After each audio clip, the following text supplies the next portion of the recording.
હવે મિત્રો બધાને મારા જય દ્વારકાથી. તમે માનશો ને હું હજી તો જો પથારીમાં છું. એસી ચાલુ, હજી લાઇટ કોણ વયું ગયું છે. બ્રશ કરી પછી તમને મળું. ના હું તો ટાણે થોડીક પક્ષી બનાવું. હા મિત્રો, તો હવે આપણે આવી ગયા બ્રશ. આજે આપણે આવા લાગી છીએ.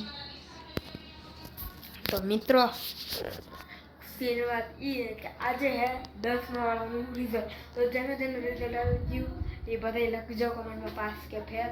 તો જો અટાણા વાગી રહ્યા છે 12:05 થઈ હજી, અને અટાણામાં હજી ઉઠવું જો આજ રૂમમાં એસી તો આપણે હવે જો કે હે ને એસી આપણે બંધ કરવું જ નથી.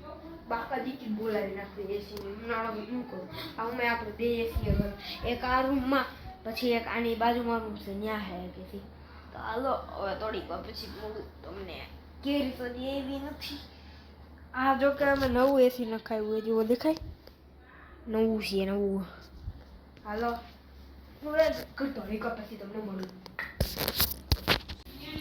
મેં તમને ઘરમાં કંટાળો આવે કરવું.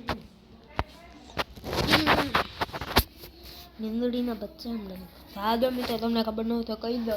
અહીંયા એને એક મીંદડી છે ને એના 3 બચ્ચા છે. એને તમે માનશો ને એમાં ઘરમાં રખડે રાખે. હું તમને હાંજે બતાવી. હવે ને હું તમને ડાયરેક્ટ હાંજે જ મળું, કારણ કે હવે તો અમે રમવા જાવું ને ત્યાં જ અમે બ્લોગ ઉતારશું. Thank you so much. હાંજે મળ્યું હજી બ્લોગ જોતા રહેજો. તો મિત્રો બધાને મારી દ્વારકાધીશ. તો અટાણે જો આપણે ઉઠીએ છીએ 6 વાગ્યા. જો 6 વાગ્યા હું મેચ રમવા ચાલો ગ્રાઉન્ડને મળે.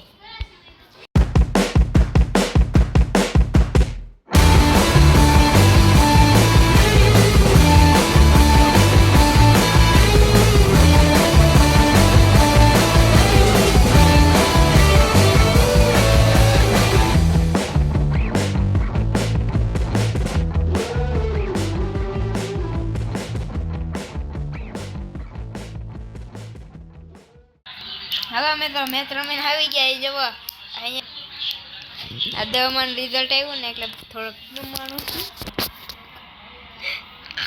કાલે ને.